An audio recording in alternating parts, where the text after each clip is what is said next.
muito carboidrato para ele. Qual que é o problema desses alimentos que faz a criança engordar? Não é só porque ele está gordinho ali. O pior problema disso é a questão de paladar, Guilherme. Você vicia o paladar da criança e a criança ela vai ter... É muito fácil ela acostumar. Ela vai crescer na adolescência dela e na vida adulta com um paladar favorável para coisas calóricas, doces. Então aquilo é ruim demais. Sim. Então o grande problema, a grande chave é essa questão da infância, é o paladar da criança. Então tem testemunhos, todo mundo sabe, criança que não foi exposta, porque às vezes o pai, o tio acha bonitinho pôr um chocolate na boca do menino, dá um danoninho. E ganha a criança, né? O problema é isso, é que é muito mais palatável isso do que uma salada, uma comida de qualidade. Então, assim, crianças, a gente tem por experiência própria, que cresceram da infância sem tomar refrigerante, elas viram adolescentes e adultos que gostam pouco de refrigerante. Isso é maravilhoso. Crianças que você estimula, oferece, permite refrigerante ali naquele começo, elas vão ser adultos bebedores de refrigerante. Eu tô falando assim, só um exemplo. Você quer, e o tadinho, eu já vi isso demais. Tadinho desse suco, tá sem açúcar, mas quem falou que é doce? Então o paladar está sendo formado. Ele nem sabe o sabor direito. Os meus filhos, lá em casa, eu faço uma restrição de líquido adoçado, eu não gosto. Mas a gente não proíbe, mas a gente faz uma restrição importante. E o hábito é pouco açúcar. Às vezes eles vão em algum lugar e eles não conseguem beber um suco que naturalmente não, porque eles acham muito doce. Tudo questão de paladar. Isso é muito bom. Os bebedores de café, vamos conformar aí. Eu não bebo café sem açúcar. Tudo bem, você pode não gostar. Mas é uma questão de paladar. Quem acostuma beber o café sem açúcar... Bebe tranquilo. Que convenhamos, é o café bom mesmo, é o sem açúcar, ele aprende e não faz falta para ele. Então, ou seja, muito o nosso saudável, paladar, né? Ele é adaptável. Uma vez eu vi um menino comer um quiabo cru, que eu afinei. Eu falei, rapaz, menininho novinho, devia ter uns 5 anos. Depois ele arrancou do pé o quiabo assim, né? Comeu cru. Falei, isso aí é uma saúde. Inclusive, eu convido o ouvinte a participar daquele programa do YouTube. Nós trouxemos a doutora Bruna, né? Foi. Falamos sobre a alimentação infantil e ela falou tudo, né? A doutora falou sobre essa introdução, a importância de tudo isso, né? Então isso é fundamental. Ô Francisco, mas vamos voltar aqui no tema. Deixa eu te fazer uma pergunta aqui. É claro que a maioria dos obesos, eles sofrem de doenças associadas, né, à obesidade, mas se você chega lá no seu consultório por algum outro motivo que não seja ali a obesidade, vai lá porque está com um refluxo, uma doença, uma situação corriqueira aí da vida, mas aí você percebe que ela tem um índice de massa, ela tá obesa mórbida, tá com um índice de massa corporal de 40, mas ela não tem nenhuma hipertensão. Estou fazendo a pergunta porque eu acho que tem muita gente que é desse jeito. Ela não tem diabetes, ela não tem hipertensão, ela não tem uma doença cardíaca e ela ainda não sofre de dores articulares. Sim. Ela, em outras palavras, aparentemente ela saudável, é um gordinho obesa. saudável. Isso. Qual que é a recomendação para esse gordinho? Uma vez que nós estamos aqui falando sobre padrão de beleza e saúde, qual que é a recomendação que você faz para uma pessoa que está nesse aspecto, né, assim, que preenche esses critérios, mas que ainda aparentemente ela é saudável? Eu vou te dar um exemplo muito fácil de entender. A gente pega o caminho, estamos em Goiânia e pegamos a BR no sentido de Anápolis. Pronto. Vamos viajar junto, ouvintes. Eu posso estar na saída da cidade, eu posso estar lá no meio, lá em Teresópolis, e posso estar lá em Anápolis. Independente, eu estou no caminho. A obesidade está no caminho da doença. Ele pode não ter chegado na doença, mas é questão de tempo e momento. Tem alguns que correm mais. Sim. Tem alguns que vão mais devagar. Mas o caminho é a doença. Então, a obesidade é uma doença. Ainda que a doença e as comorbidades não tenham se manifestado. Do ponto de vista cirúrgico, que é o grande obeso, qual que é a indicação, segundo o Conselho Federal de Medicina? Se é obesidade grau 3, ainda que sem doença, com essa obesidade há mais de 2 anos, sem outro fator, é indicação de cirurgia, sim. É claro que quando a pessoa chega, a gente tem que ter respeito pela pessoa, tem que ter... A gente pergunta sobre o peso, explica com todo respeito. Principalmente entendendo que é uma doença, né? Então, tem ou não tem obeso saudável? Não. Não existe obeso saudável. Agora eu posso falar meu relato pessoal, que aí eu acho interessante, né? Esse exemplo do Dr. Hélio aqui é uma pessoa que, apesar de obesa, não tem nada, aparentemente. Sim. Eu me lembro muito bem, eu cheguei a pesar, para o ouvinte ter uma noção, 116 quilos. Eu não sou um cara alto, sou baixinho. Eu tenho 1,66 m. Então imagina só como não era difícil, né, para mim levar esse peso. Hoje, graças a Deus, estou muito bem. Só que na época, eu pensava que eu não tinha nada. Sim. Por quê? Porque eu nunca tive problema com nada. Não manifestava nada. E muito jovem, veja Exato. bem, eu com 22 anos, com 21 anos, não tinha nada, mas muito pesado, gordo, né? E eu me lembro que depois que eu emagreci, eu passei a dormir melhor. Exato. E aí eu descobri que eu realmente tinha muitos problemas e não sabia. Vou dar um exemplo aqui. Eu caminhava na rua, não dava conta de caminhar sem transpirar muito. Isso me incomodava terrivelmente. Eu sentia calor a todo instante da minha vida. Eu podia estar nessa sala aqui no estúdio com o ar-condicionado ligado. Eu não suportava. Mesmo com o ar ligado no máximo, sentia calor. Sim. E dormir, para mim, nunca foi, né, uma coisa boa. Exemplo, eu fiz lá o teste, né, que você dorme na clínica. Polissonografia. Meu amigo que deu de apneia e essas coisas do sono, eu não atingi o sono REM de jeito nenhum. E era um sono não restaurador. E isso, por consequência, vivia cansado. Depois que eu emagreci, meu amigo... Você percebeu, porque nós nos acostumamos, né? Exato. Eu posso falar hoje com tranquilidade. Quando eu estou num ritmo muito intenso, como, por exemplo, a conferência que está acontecendo agora, se eu durmo 4 horas, eu estou satisfeito. E, no entanto, nessa época, se eu não dormisse pelo menos 9, 10 horas, eu não me sentia satisfeito Exato. nunca.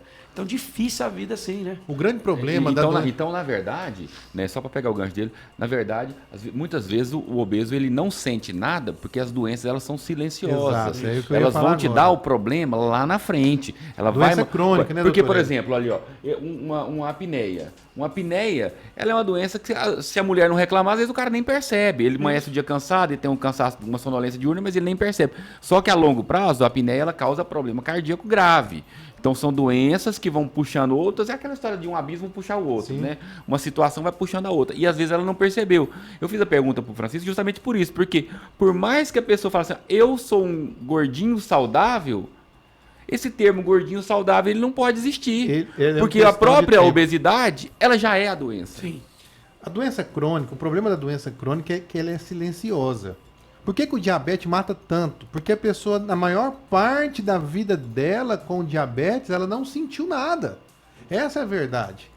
E aí ele vai atacar, uma das coisas que ele ataca são a saúde arterial, atacar o rim. Por que a pressão alta é um problema crônico? A maior parte do tempo ela não sente que a pressão dela está alta, não sente nada, mas vai ter consequências lá na frente, sobretudo cardiovascular, né? Então, o envelhecimento das artérias, que é uma coisa muito falado hoje, a obesidade está em... Você não sentia nada, você era muito jovem, mas ia sentir em algum momento, né? Inclusive, quero mandar um abraço para a doutora Adriana, que nos acompanha, nós vamos trazer ela aqui para falar sobre o envelhecimento das artérias. Olha aí. Hoje tem uns exames que você faz que vê a sua idade e qual é a idade das suas artérias. Isso é fundamental. Que legal é algo isso, de hein? prevenção bem bacana. E a outra questão é peso. Imagina você carregando aí 40 quilos a mais, 30 quilos a mais ao longo do dia inteiro. Faz uma diferença 10 anos. gigantesca. A sobrecarga nas suas articulações, obviamente, não vai ser igual. Tem uma imagem muito boa para ver isso aí, que é aquela da radiografia, porque o esqueleto ele é o mesmo, né? Você não tem Sim. o aumento da estrutura óssea Muda por muito causa da pouco. obesidade. E aí você vê ali o super obeso que tem um esqueleto de uma pessoa normal na radiografia e uma pessoa normal com esqueleto ali. Você vê a quantidade de massa que envolve essa pessoa, é uma loucura, né? Até o próprio organismo suportar. Faz sentido a pessoa não conseguir nem caminhar, porque é muito peso, é muito impacto sobre o joelho, né? E todas as articulações. Exato. Tem um ouvinte que compartilhou a história, eu vou ler agora, mas antes só dizer aqui que tem uma pessoa que trabalha com a educação infantil que mandou, enquanto a gente falava aqui do hábito, né, alimentar das crianças, ela disse aqui, ó, trabalho na educação infantil, convivo diariamente com crianças e outros ambientes também. Sei que existem mães que colocam refrigerante na mamadeira, e ela pôs entre parênteses aqui, Coca-Cola, ela mesma, a gente sabe.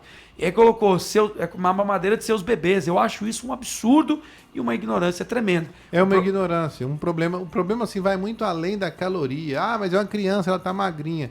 Mas esse não é o problema. O problema é o cenário que envolve isso aí. E o Marcos Miranda, que contou aqui para nós rapidamente, né? Ele colocou aqui: fui durante 12 anos da minha vida super obeso. Sei muito bem qual a grande dificuldade e sei também difícil olhar no espelho durante alguns dias, mas durante todo o tempo tentei emagrecer e por fim fiz a cirurgia bariátrica. Hoje tenho alegria em poder dizer que sou magro e tenho tudo que eu não tinha durante a obesidade. Sou feliz e não preciso de estética. Quero muito mais a minha saúde e a estética vem como um bônus. É legal ouvir o Marcos porque assim... Se tem alguém que deve falar a respeito disso, é quem sofre. É porque eu adoro aquela blogueira magrinha, né? Que ela nunca foi obesa, mas ela adora dizer, não, pode ser obeso, tem que ser. Exatamente. No entanto, ela mesma nunca foi. Então esse tipo de gente não tem noção do mal que eles causam para alguém que seja obeso. Tá tentando ajudar e eu imagino que a intenção deve ser boa, mas não está ajudando porque está estimulando que a doença permaneça. Eu acho que o objetivo do programa ele se resume naquilo que ele falou agora, nessa última frase agora. Justamente, né, a obesidade, por mais que a gente queira aceitar, como médico, né, você não pode plantar no doente que ele vai ser saudável, que não existe isso a longo prazo. Não tem como ele caminhar num caminho de saúde tendo os quilinhos a mais. Até tem um programa, os quilos mortais. Ixi, tanto que é difícil. Programa, né? Famoso, né? E as pessoas veem, por que são quilos mortais? Porque realmente mata. E é engraçado que assim, você vai assistindo esse Quilos Mortais, né, do Discovery Channel ali, você vai ficando agoniado, porque são histórias muito tristes. E a gente sabe que a pessoa não quer estar vivendo aquilo. São extremos, né? São extremos. Pelo amor de Deus. É loucura. Tem até o pessoal perguntando aqui, gente, você quer falar com os doutores? Entra no Instagram, ok? Então, tem pelo menos... aberto hoje, né? Sim, hoje é o dia da caixinha de perguntas. A Ione que perguntou juntamente com alguns outros. Então, entra lá, @Dr. Francisco Rebouças.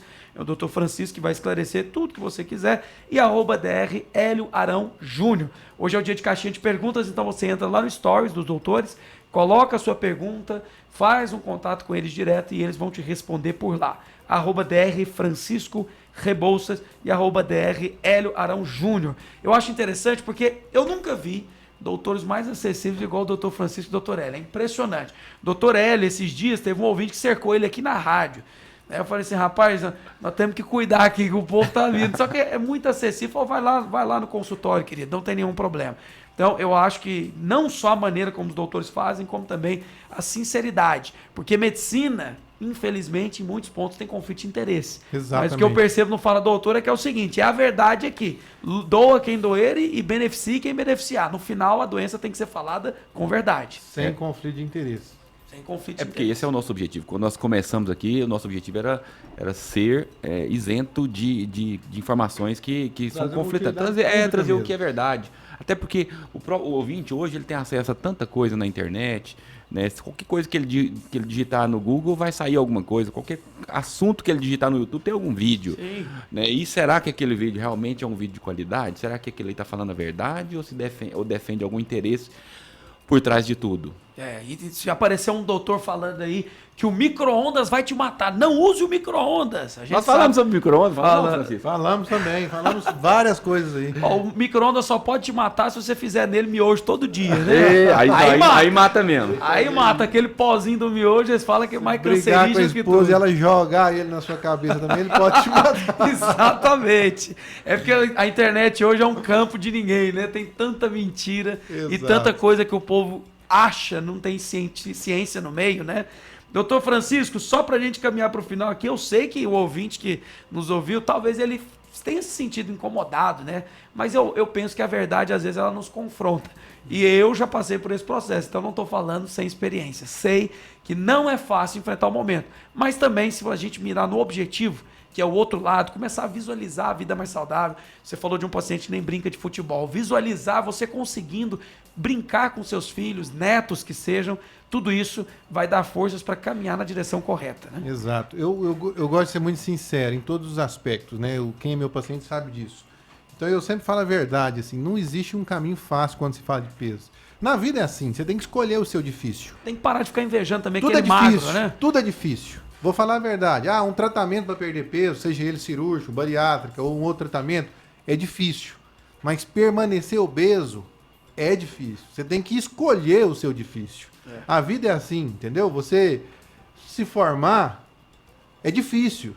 Mas trabalhar sem graduação é difícil também. Você vai ter que escolher o seu difícil. Então, assim, não existe fórmula mágica, não existe comprimido dourado, não existe segredinhos na perda de peso. É difícil. Mas existem vários caminhos provados pelo tempo, pela eficácia, que estão disponíveis.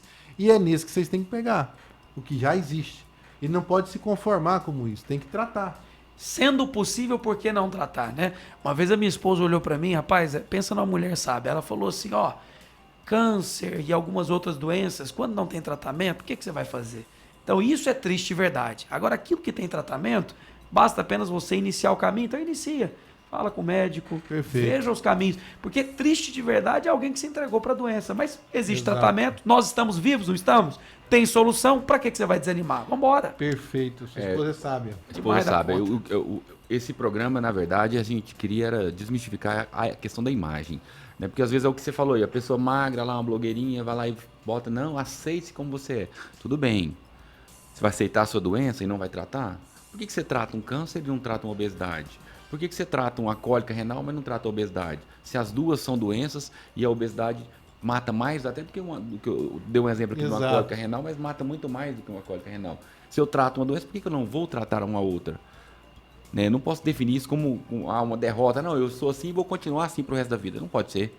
Acho que nós estamos caminhando pro fim. Exatamente. Esse é o Fala Doutor. Ouvinte, vamos pegar na mão dos doutores aqui, vamos embora, viu? Como você diz, ninguém solta ninguém, que aí não tem espaço pra gente ficar pegando salgadinho frito. Sai fora! Eita! Vamos fugir daquilo que engorda. E lembrando, tudo com moderação é muito bom. Eu demorei a entender que dá pra comer chocolate, desde que você coma pouco. Eu demorei, tô falando de mim. Então eu acho que, às vezes, o ouvinte ele pensa, nunca mais eu vou poder ter prazer. Não, você vai continuar tendo prazer da maneira correta. Exatamente. Doutor Francisco Rebouças, muito obrigado. Doutor Francisco Rebouças, que é um especialista em cirurgia metabólica e hoje dividiu conosco aqui todo o conhecimento e desmistificou o preconceito da obesidade. Não tem preconceito com a obesidade, tem fato científico que precisamos agir. Até semana que vem, quem quiser conversar com o Dr. Francisco, entra lá, @Dr. Francisco Rebouças, o canal aberto e direto. Dr. Francisco, muito obrigado. Eu que agradeço, Guilherme, obrigado, Hélio, obrigado, querido ouvinte. Missão cumprida, eu acho que nós cumprimos o que nós planejamos para esse programa, é que desmistificar essa romantização da obesidade, com todo respeito, nós entendemos o que é um preconceito para o obeso, nós não concordamos com preconceito, mas nós somos profissionais da saúde e sabemos os males que o sobrepeso provoca na vida da pessoa. Então o ouvinte ele tem que sair daqui sabendo, sobrepeso não é saudável e eu não preciso me aceitar acima do peso. Eu não preciso me aceitar doente. Eu posso procurar o tratamento e posso continuar obeso, é uma escolha. Uma pessoa que fuma pode escolher a saúde e pode continuar fumando. Nada contra, tudo certo, mas nós não ficamos em cima do muro. Senão não vamos te falar que tá tudo bem, né? Não tem essa de que existe obeso saudável. Obesidade é uma doença que causa outras doenças e faz a pessoa viver menos. Ponto final. Se você tem alguém que você ama, que está obeso mórbido, saiba que os dias dela nessa terra muito provavelmente serão 10 em média menos do que se ela não fosse obesa. 10 anos a menos é muita coisa. É muita coisa. O programa Fala Doutor, é fogo no boné do guarda, meu amigo. É pra tirar todo mundo da cadeira. Acho que hoje à noite, acabando a conferência aqui, eu vou dar um jeito de fazer uma caminhadinha, viu? Rapaz, esse programa não é brincadeira, não. Doutor Hélio Arão Júnior. Vamos pôr o chip da beleza, né, doutor Hélio? Obrigado, doutor Hélio. @Dr. Hélio Arão Júnior. Hélio com E. Entra lá também para falar com o doutor Hélio. Obrigado, doutor. Obrigado, Guilherme. Obrigado, Francisco. Obrigado ao ouvinte. Esse programa no final foi meio tenso. Foi até... Dramático. Ele foi até agressivo. Não sobrou ninguém de fora. Vambora. Vamos resolver. O Francisco falou um negócio aqui, que ele falou assim, o obeso mórbido morre 10 anos mais cedo. Mas não é só o obeso mórbido, não. A obesidade grau 1 e grau 2, você perde em torno de 4 anos de vida. Eu tava vendo isso hoje também. Olha então, aí. Assim, você vai perder mesmo quando você tá na obesidade, você não chegou a ser mórbido. Então, o nosso objetivo aqui é que você caminhe em saúde. Então, tá com aqueles quilinhos a mais, não quer dizer que você... eu não preencho critério para uma bariátrica. Ótimo. Melhor ainda, não chegue até lá. Isso. Procure abreviar o seu caminho, né? Isso. Procure movimentar, fazer uma atividade física, melhorar a questão da sua alimentação. Se você não alimenta bem, né, procure um nutricionista, né, para te auxiliar nesse processo de alimentação. Vá movimentar, procure uma atividade física. Qual atividade é que você gosta de fazer, aquela que se sente bem, né? Mas movimente, gaste energia. Se está no sobrepeso, né, procura voltar para o peso ideal. Nós falamos aqui de obesidade mórbida, esse é o caminho final, né? Mas até chegar lá, ninguém engorda da noite pro dia. Isso. É um processo para ganhar peso. Então, bloqueie o processo. Se você está percebendo, não, peraí, eu casei e engordei 10 quilos. Peraí, eu não vou esperar inteirar mais 10. Claro. Vou parar por aqui. Não se entrega, né? Vou parar por aqui porque tem uma solução. Tudo que é pego no começo, inclusive obesidade, é muito mais fácil. Não, percebi que eu ganhei 1 quilo depois que eu fiquei nesse Covid, que eu fiquei preso dentro de casa, que eu parei minha atividade física. Peraí, tá na hora de eu retomar minha vida. E isso é maravilhoso, porque tem gente que se entrega. Até o cara que tá devendo 4 mil pro banco, ele fala, eu já tô devendo mesmo, aí vai faz uma dívida ainda maior, que dobra em cima de outra dívida e juro, e dali a pouco ele deve 100 mil. Então, assim, é loucura. Se você deve só 4 mil, segura a onda. Então, se você tá um pouco acima do peso, só segura a onda e vai trabalhando devagar e sempre. Última informação importante. Comece a movimentar, faça atividade física. Estou encerrando aqui para o Francisco finalizar aqui com chave de ouro. Sim. Né? E não se entregue nunca. Nunca. Sabendo que nós já falamos aqui, para perder 2 quilos é difícil, mas perder 10 quilos é impossível. Então, assim, quando eu digo impossível, é assim, no sentido de quanto mais gordo, mais difícil. Então, começou o processo de ganhar peso, não se entregue. Ah, eu vou engravidar? Se você puder tentar ali perder um peso acima do peso, vou engravidar, perde um pouquinho de peso antes de engravidar, para que você não sofra as consequências de uma gravidez, né, acima do peso. Então, são pequenos detalhes, não se entregue, para tudo ter uma solução. Um grande abraço, nós nos vemos semana que vem. Última informação, não despreze os pequenos começos. A gente fala de exemplos assim, às vezes perdeu 30, 40, mas assim, tá provado, você perdeu ali 5% do peso, você já melhora a sua qualidade de vida, melhora a saúde. Olha aí. Então isso é fundamental. Isso que o Dr. Hélio falou é fundamental. Não espere acumular. A dificuldade em perder peso, ela é exponencial, ela não é linear. O que significa isso? Perder 5 quilos é difícil para todo mundo. Só que perder 10 não é 2 vezes mais difícil que perder 5. Perder 15 não é 3 vezes mais difícil. Quanto maior a perda, exponencialmente a dificuldade é melhor. Então, recado, comece hoje mesmo, não deixe para amanhã. Em outras palavras, se alegra por perder 300 gramas, exatamente. 500, comemore as pequenas conquistas. Perfeito. E em tudo na vida. Você sabe que eu adoro do processo de emagrecer, que o rosto é o primeiro a afinar, né? Aí você já dá um empolgado e fala, rapaz, meu rosto já tá até mais fino. Eu gostei. Hoje eu cheguei aqui no programa, o Dr. Hélio já eu olhei e falei, ó, Chicão, você Chicão não, doutor Francisco. Você emagreceu, cara? Eu falei, eu tô no restrição ele até estufou o peito. Olha, garoto. Eu brinquei com ele, eu tô limpo, 0 de medicação, só na reeducação alimentar, e não é fácil, né, gente? Claro, não é fácil. Não é fácil pra ninguém. A verdade é essa. Quem perguntou aqui por último, o Rodrigo Alencar, deu aqui o peso dele, que ele casou e engordou 45 quilos depois de casar. Rodrigo, entra no YouTube da rádio, você vai assistir o programa inteiro. Você consegue pegar todas as informações que nós falamos aqui. Obrigado pela audiência. Tem uma ouvinte nossa lá de São Paulo, que no finalzinho aqui do programa dividiu, é a Daniela. Ela falou que tem 60 dias que ela fez a cirurgia bariátrica. Falou que ela estava com 114, mas já está com 97 e já sente os benefícios no corpo. Eita, acompanhamento médico, exames, falou que a glicemia baixou. Agradece ao programa, ela está dizendo, porque ajudou a tomar a minha decisão. Olha aí, as orientações tão detalhadas, tinham muitas dúvidas antes e vocês me ajudaram e hoje sou mais feliz. A Daniela lá de São Bernardo, São Paulo, olha só. Não, esses dias eu falei pro Francisco, você não precisa nem de fazer propaganda, mano. As suas... A caixinha de pergunta dele, as pessoas elas vão dando depoimento do que elas estão passando, do que elas estão vivendo, da melhoria. Isso por não si existe.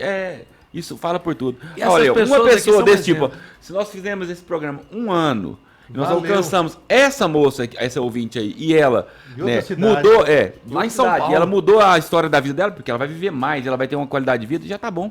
Exatamente. É exatamente por isso que nós estamos aqui. Já pagou a conversa com o seu doutor, como você nunca viu. Eu vou mudar. A vinheta do programa vai ser agora assim, ó. Fala, doutor. É fogo no boné do guarda. Um abraço, ouvinte, e até semana que vem. Tchau.